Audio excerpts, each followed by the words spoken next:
আজকে ৩৫ দিন আওয়ামী লীগ নাই, একটা মুরগির খোপ তারা পায় নাই যেখানে দাঁড়ায় তারা বলবে যে আমরা আওয়ামী লীগ চালাবো। এবার চিন্তা করেন, এটা হার না, এটা পতন, এটা আল্লাহর তরফ থেকে আসছে। আমার এখানে অনেক ভাইদের বক্তব্য আমি শুনলাম, তারা বলছেন যে আমরা বিচার চাই। ভাইয়েরা আমার, আমি বলবো বিচার শুধু আরম্ভ হয়েছে ইনশাআল্লাহ। এই বিচার এমন ভাবে হবে যে বাংলাদেশে আওয়ামী লীগকে সবাই মীর জাফর লীগ হিসাবে জানবে আগামী 100 বছর। আওয়ামী লীগ একটা রাজনৈতিক দলের অস্তিত্ব হারিয়ে ফেলেছে। এই আওয়ামী লীগের 71 সালে যে অবস্থান ছিল, আজকে আওয়ামী লীগ যে ক্যারেক্টার, যে চারিত্রিক বৈশিষ্ট্য চলে আসছে, আওয়ামী লীগ কোন মানুষের দল হতে পারে না। আজকে ভাইয়েরা বোনেরা, আজকে আপনারা এই ছাত্র বৈষম্য আন্দোলনে ছাত্র জনতার যে আন্দোলন দেখছেন, এই আন্দোলন 17 বছর মানুষের পুঞ্জীবিত ক্ষোভ। এই আন্দোলন এমন এক পিতার আন্দোলন যে লজ্জায় তার পরিবারের সাথে ভাত খেতে বসে নাই, কারণ সে বাজার করতে পারে না।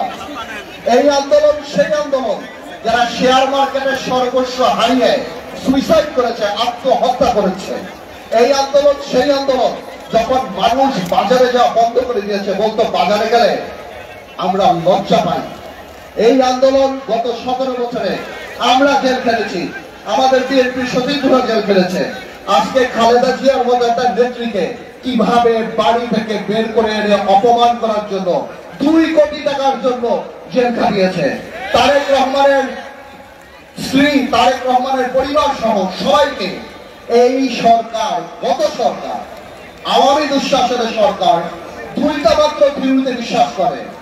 এক হলো শত্রু, এক হলো ষড়যন্ত্র। ওনাদের বিরুদ্ধে কথা বললে আমরা শত্রু, ওনাদের বিরুদ্ধে আলাপ করলে আমরা ষড়যন্ত্র করি।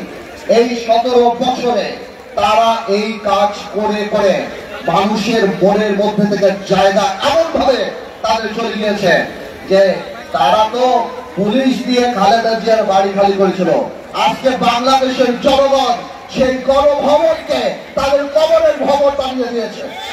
যারা শহীদ হয়েছেন, যারা আহত হয়েছেন, 17 বছরে যারা আহত হয়েছেন, আমার মনে হয় সরকারের পাশাপাশি একটা এই বৈষম্য বিরোধী আন্দোলনে যারা ছিল তাদের একটা লিয়াজত কমিটি আমাদের দলদের মাঝখানে করে দেওয়া উচিত। মাঝখানে আমরা অনেকে সাহায্য করতে চাই, কিন্তু আমরা পারি না, আমরা পাই না, আমরা যোগাযোগ ব্যবস্থা স্থাপন করতে পারি না। আমি মনে করব নিবন্ধিত রাজনৈতিক দল বা যারা কিংবা এই স্বৈর শাসনের ফাঁদে পা নিয়ে দালালির খাতায় নাম লিখে নেই, এই গণতান্ত্রিক আন্দোলনে জনগণের সাথে ছিল, আমি অনুরোধ করব, আমি আপনাদেরকে আশ্বাস দিচ্ছি, আমি বলে যাচ্ছি ইনশাআল্লাহ আমরা সবাই মিলে যদি লিয়াজত কমিটি করি, আমরা এই প্রাইভেট সেক্টর থেকে ওনাদের যথেষ্ট যেই ক্ষতি ওনাদের হয়েছে ওইটা তো আমরা পোষণ করতে পারবো না।